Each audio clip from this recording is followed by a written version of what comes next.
வணக்கம். கவிப்பேரரசு வைரமுத்து ஐயாவின் கள்ளிக்காட்டு இதிகாசம் பகுதி 8.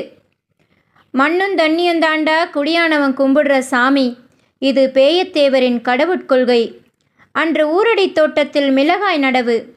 மொக்கராசு தண்ணி விலக 3 பொம்பளையாளு நாத்து நடவுக்கு கோளாறு சொல்லிக் கொண்டிருந்த பேயத்தேவர் வாய்க்காலில் நீர்வரத்து கம்மியாகிக் கொண்டே வருவது கண்டு கமலை இறைத்து கொண்டிருந்த கொரண்டியை பார்த்து கத்தினார். ஏலே குறுக்கு செத்தவனே, காலமாடு மூத்திரம் பெய்கிற மாதிரி தண்ணி இறைக்கிறவன், விவசாயரடா வெங்கம்பயில. அவர் கத்தியது 1 மைல் சுற்றளவு சுற்றியது. கொரண்டி மீது குற்றமில்லை. ஒத்த கமலை, தொத்த மாடு, ஓட்டச்சாலு, கிழிஞ்ச தோல், இந்த உபகரணங்களை வைத்துக்கொண்டு அவன் ஆகாய கங்கையை அள்ளி ஊற்ற முடியும்? காலில் முகர்ந்து தோளில் வெளியேறுவதற்குள் பாதி நீர் ஓட்டைகளின் வழியே கிணற்றுக்குள்ளேயே ஒழுகிவிடுவதால் வத்தாத சமுத்திரம் என்னும் பெருமை பெற்றது அந்த கிணறு.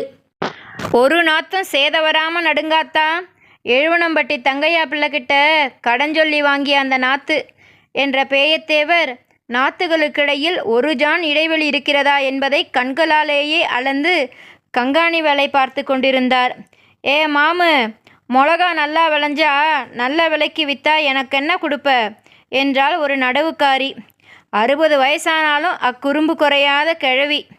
நீ அடுத்த வருஷமே பிள்ளை பெத்துக்க, உன் பிள்ளைக்கு 5 பவுன் தங்கத்தில் அண்ணா கயிறு செஞ்சு போடுறேன் என்றார் பேயத்தேவர் பின்வாங்காமல். கிழவியும் சேர்ந்து கெக்கே என்று சிரித்தாள். இந்த மிளகாய் செடி முதல் காய் காய்க்க 70 நாள் ஆகும். நட்ட செடி முதலில் வேர் பிடிக்க வேண்டும். வாரம் ஒரு தண்ணீர் கட்டி மாதம் ஒரு களை எடுக்க வேண்டும்.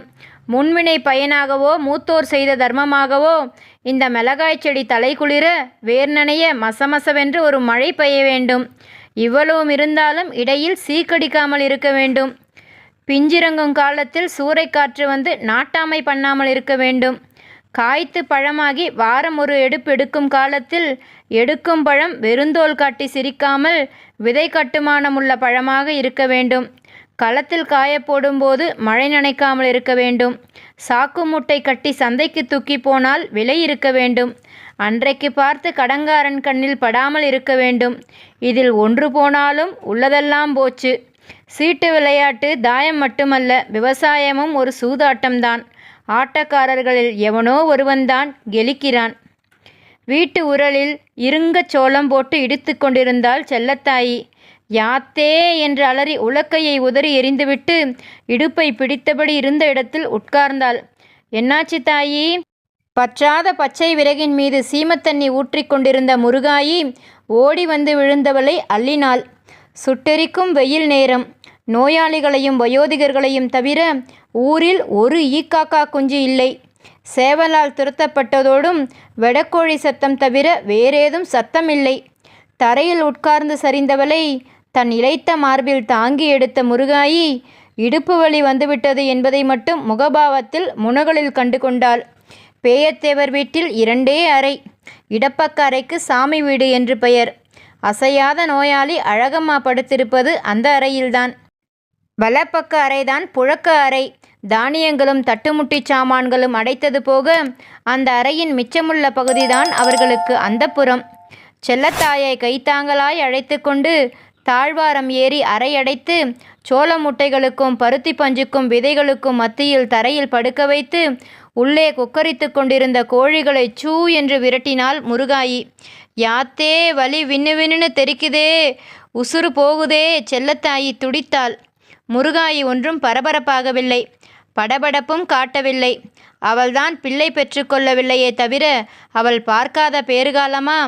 நாவிதர் மகள் அவள். பரம்பரையாய் பேறுகாலம் பார்க்கும் மருத்துவச்சி வம்சத்தில் வந்தவள். நிறைமாதக்காரி. வயிறு தள்ளி திரிவதால் எந்த நேரமும் இடுப்பு வலி வரலாம் என்று எதிர்பார்த்தாள் அவள். வெந்நீர், சோப்பு, வெள்ளை துணி, பிளேடு, இந்த 4ம் தான் ஆலம்பு சேனை அவளுக்கு. அடுக்கலைக்கல் ஓடி அடுப்பிலிருந்த ரசத்தை இறக்கி வெந்நீர் வைத்தாள். ஓட்டம் போல் நடை நடந்து நடைவாசல் கதவடைத்தாள். ஓட்டு தாழ்வாரத்து ஓட்டில் ஒளித்து வைத்திருந்த புது சோப்பையும் புது பிளேடையும் எடுத்து கொண்டாள். சோப்பில் கை கழுவினாள். 3 தைப்பொங்கல் கண்டு நைந்து போயிருந்த பேயத்தேவரின் வெளுக்க போட்ட வேட்டியை 2ஆய் கிழித்து வெள்ளை துணி ஏற்கனவே வைத்திருந்தாள். வெந்நீரை அலுமினிய வட்டகையில் ஊற்றிக்கொண்டு நிதானமாய் உள்ளே போனாள். யாத்தே, செத்தாலும் செத்தே போகலாம் போலிருக்கே, வலி ஜீவம் போகுதே. செல்லத்தாயி அரற்றினாள். என்னமோ பிள்ளையே பெறாத மாதிரி மொனகுறவ என்று அவள் அருகில் உட்கார்ந்த முருகாயி கோணல் மாணலாய் கிடந்தவளை பேறுகால வசதிக்கு சைசா படுக்க வைத்து செத்த பொறு அத்தா என்று சேலை விளக்கினாள். அது பொய் வழியா நிஜ வழியா என்பதை ஆள் துடிப்பதை மட்டும் வைத்து அடையாளங்காண முடியாது. பிள்ளை பிறக்கும் வழித்தடத்தில் நிதானமாய் சூதானமாய் விரல் விட்டு பார்த்தாள் முருகாயி. அளவு தெரியும் அவளுக்கு. அது ஒரு விரல் சுத்தளவிருந்தால் 1 மாசமாகும் பிள்ளை பெற. 3 விரல் சுற்றளவிருந்தால் 18 நாட்களாகும். ஆனால் செல்லத்தாய்க்கு 5 விரல் சுற்றளவு இருந்தது. இன்னைக்கே இப்பவே என்கிற பிரசவ வழிதான். முடிவுக்கு வந்தாள் முருகாயி. படுதாயி, நல்லா படு. முதுகுத்தண்டு தரையெழுந்த அவளை அழுத்தமாய் படுக்க வைத்து தொடை 2ஐயும் பிடித்து மெல்ல மெல்ல மேலே உயர்த்தினாள். ஐயோ ஐயையோ, யாத்தே. செயற்கை வழியில் சிதறினாள் செல்லத்தாயி. அதே இடத்திலிருந்து மொக்கராசை வெளியே எடுத்தவளும் முருகாயிதான். அவன் பிறப்பே விவகாரந்தான். பொதுவாக பெண்ணுறுப்பிலிருந்து வெளிவரும் பிள்ளை நீச்சலடிக்கும் பாவனையில் தலையை முன் நீட்டித்தான் வெளிவரும். மூஞ்சி தரை பார்த்திருக்கும். ஆனால் அண்ணாந்து பிறந்தவன் மொக்கராசு. வானுக்கு முகம் காட்டி பூமிக்கு வந்தவன். ஆத்தாவின் தொப்பம்புல் கொடியிலிருந்து அவளை அறுக்கப்பட்ட பாடு பெரும்பாடு. சாமி, செல்லத்தாய் 2வது பிள்ளைக்கும் அப்படி ஆயிரக்கூடாது சாமி. உதடுகள் அறியாமல் மனசுக்குள் முணுமுணுத்து கொண்டே முருகாயி. செல்லத்தாயி தொடைகளை மெல்ல மெல்ல இன்னும் மின்னும் மேலுயர்த்தினாள். வந்ததே வலி. உங்க வீட்டு வலி எங்க வீட்டு வலி இல்லை. முள் சாட்டைகளையெல்லாம் மொத்தமாய் அடுக்கி மின்னல் வேகத்தில் சுண்டி இழுத்தது மாதிரி ஒரு வலி. 2 வலி, 3 வலி. பொழுக்கென்று தலை காட்டியது குழந்தை. கவிழ்ந்த தலை, கத்தை முடி, கசகசப்பாய் பிசுபிசுப்பாய். ஆ, ஐயோ, பல்கடித்தாள் செல்லத்தாயி. ஆச்சு ஆச்சு, அம்புட்டுதான். கொழுக் மழுக்கென்று வழிக்கு வெளியே வந்தது குழந்தை, தொப்புள் கொடியோடு. பொம்பளை புள்ள.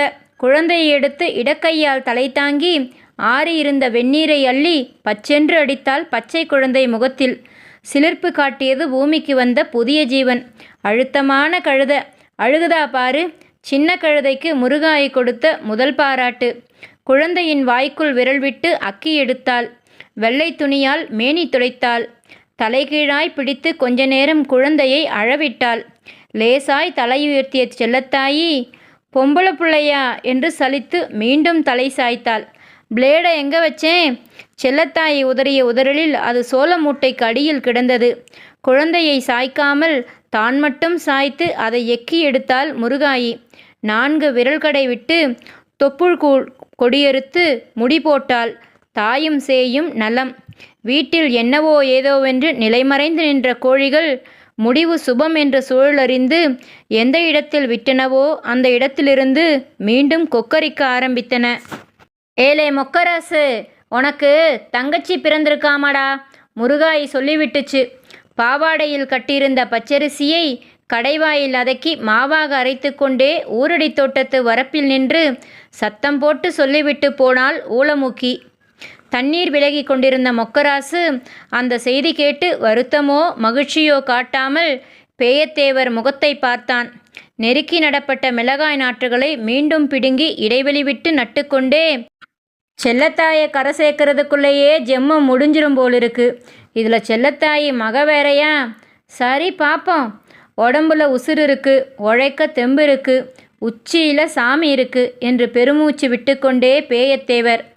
ஏண்டா தங்கம், தங்கச்சியை போய் பார்க்காம தண்ணி காட்டிக்கிட்டு இருக்கவன்? மொக்கராசை சீண்டினாள் ஒரு நடவுக்காரி. தங்கச்சின்னு எனக்கு தெரியும், அண்ணனுன்னு அவளுக்கு தெரியுமா? சூத்தப்பள்ளம் பொண்டாட்டி, உன் ஜோலியை பாப்பியா? அவளை ஓர் அதட்டி விட்டு மண்வெட்டியோடு மல்லு கட்டினான் மொக்கராசு. நாற்று தீரு மட்டும் நட்டுவிட்டுத்தான் மசங்க வீடு வந்து சேர்ந்தார்கள். பிறந்த குழந்தைக்கு சேனை தொட்டு வைப்பது என்பது அந்த ஊர் வழக்கம்.